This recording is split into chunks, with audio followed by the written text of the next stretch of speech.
What's up everyone, it's Jambors, new video, long time no see, but doesn't matter. I'm bringing you new Lightroom tutorial. You must see it because it's not just walk through Bucharest when I'm taking the pictures with my Ellie as a model. It's also the fact how you can transform pictures shot in not very, let's say, nice condition, or even let's say in hostile conditions, and transfer them to something special.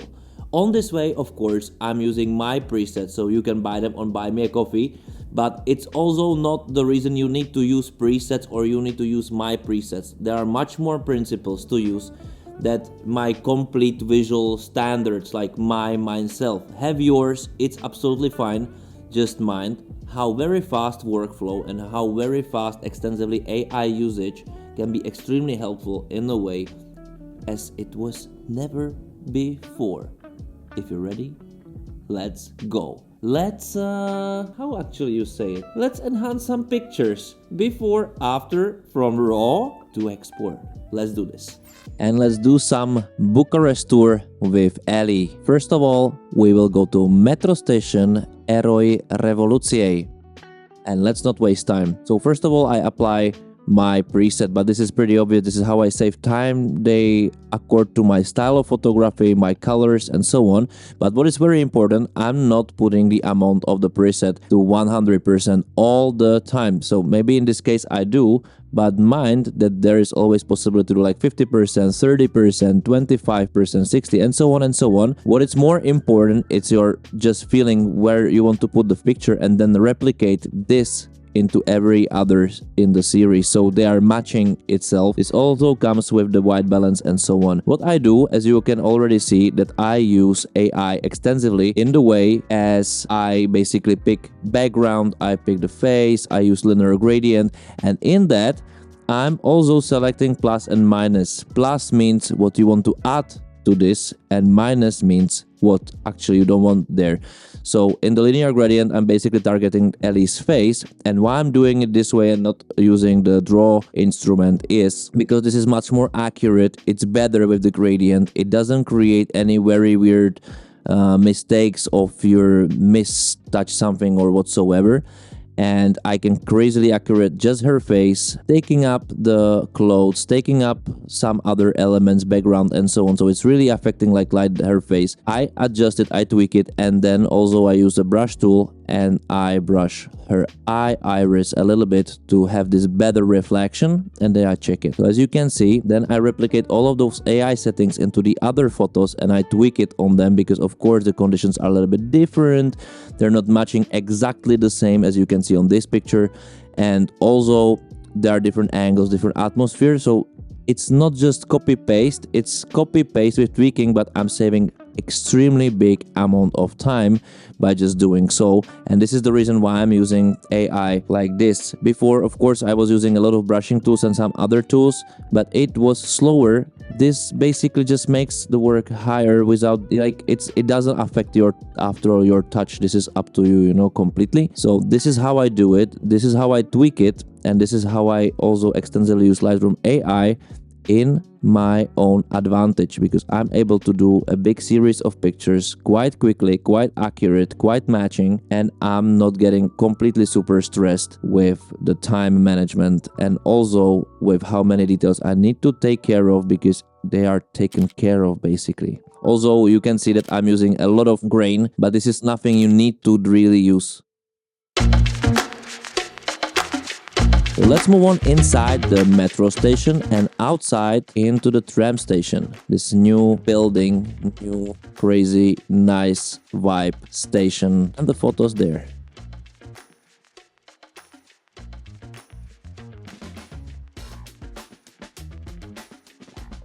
So first this one, funny one. This works as my reference photo. In this I will adjust everything from exposure, contrast, highlights, shadows, white balance, and so on and so on. Also vignetting, also textures, also color grade, and so on and so on. And then basically as a reference I replicate it to the rest of the photos. Of course they are not exactly the same matching. Also I was using two types of cameras, Panasonic S5 and Panasonic S5 Mark II X. And on this Mark II X I had 24mm but with ND filter, so of course you can balance the whites a little bit differently. But this is how I do it. I was basically using the temperature tool, but you can also use another tools like tint and so on, but this is what I prefer because I think it was a better, faster and more accurate, and no one can tell the real difference, or at least I would say so. And then I replicate, then I apply all the AI tools, so more likely iris, and with the iris I'm doing the thing that I'm adding a lot of texture there, so they are popping out. But also sometimes, as you could see, I'm using the brush tool over there. So I'm adding a little bit more pop out. Like, the reason why I'm actually doing this edit such a way I'm doing it is that I want Ellie's face to really pop out, the first thing which really touch your eye, you know. When you look at the photo, she is the one who's the one popping out, but I need to be doing it very carefully, not for her to pop out crazily. Also, in this series of videos you will see how much more linear gradient I'm using in specific cases, because for example on those rails there is grass and I want to use this grass to be really visibly green, which is very important for me because it adds another little bit of depth to the whole image. The same as those iris whitening. As you can see, you can always a little bit tweak it. It shouldn't be too much because otherwise it's unrealistic.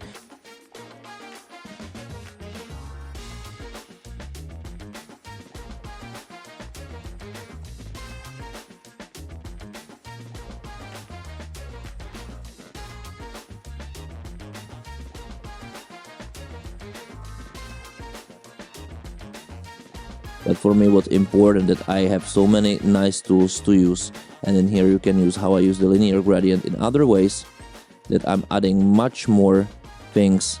And in here basically my target is the grass, but I don't want Ellie's legs to be that popping out, so boom, edit out, you know. You'll see it how I'm basically minusing her from those, and basically all the tweaks only will affect the grass. So again, her face is in the position, not the grass, you know, but it's fooling the whole picture. And the same thing I'm doing in this one.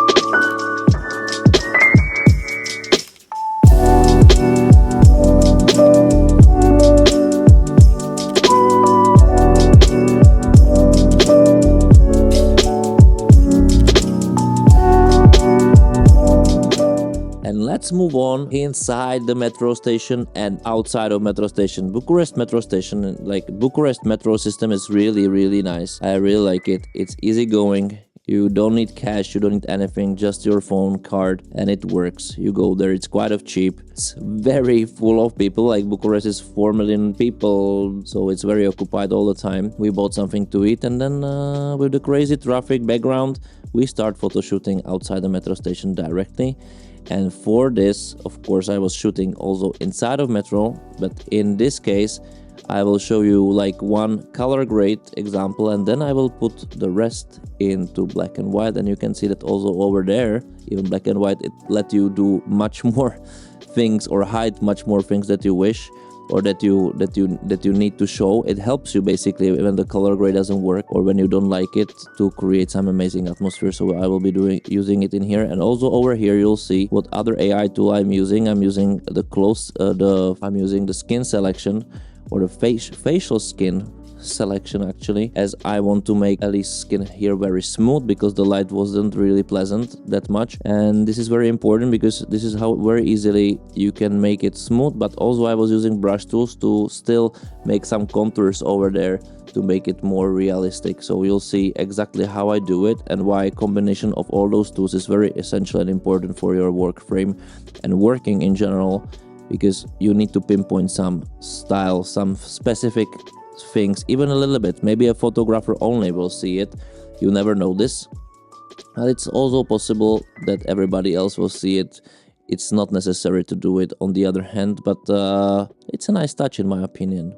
And now you can see how I tweak the background So she's popping out even a little bit more. The whole space feels a little bit 3D plastic, but still it's not really into your face, you know, like that she's popping out that crazily. And a little bit with the lights, but this is only what I see. This is nothing necessary also to do. In here, black and white, that was very hard shot. In general, it was very hard shot because the train was moving. I could, because of the light, shoot only on 1/50 of the second. So of course not easy, more reportage, but why not? You know, you can always make a deal, and sometimes you have only one choice of doing, but shouldn't let you stop from doing whatever you want. This picture I really like, and here you can see how the softening of the skin really works. Less clarity, less texture, and then for this to overcome your eyes, because you can see that something is wrong, I play a little bit with the eyes and I make them look more 3D, and if you look in the picture, it's just a big difference. This is just a style, so I just wanted to look more stylish. This picture like taken out of nowhere randomly, you know, street photo, absolutely imperfect, and this makes a perfection sometimes that you really sell it as is. In here I want Ellie to pop out crazily, the background not, and also I want it to look stunning, so I will play a little bit with her eyes. Also sometimes you can see that the tool doesn't really take everything, so you add plus, you add it to the addition, you say like object, and mostly it works, but you have many other options like a draw plus and whatsoever. So don't be worried using those tools plus and minus, because I think they are the most important, essential to this work, and it will really help you in creating very amazing pictures in a fast pace. I think this is the important. See how really popping out the eyes makes a difference. We will continue in the same manner in the rest of the picture, so just enjoy without my commentary. And don't forget, you can buy the presets on my Buy Me a Coffee, and you also need to finish the video because there is some surprise for you, some more photos, some more style, even though this is the last tutorial part. So enjoy it, and I hopefully see you next time. Thank you for watching, and bye.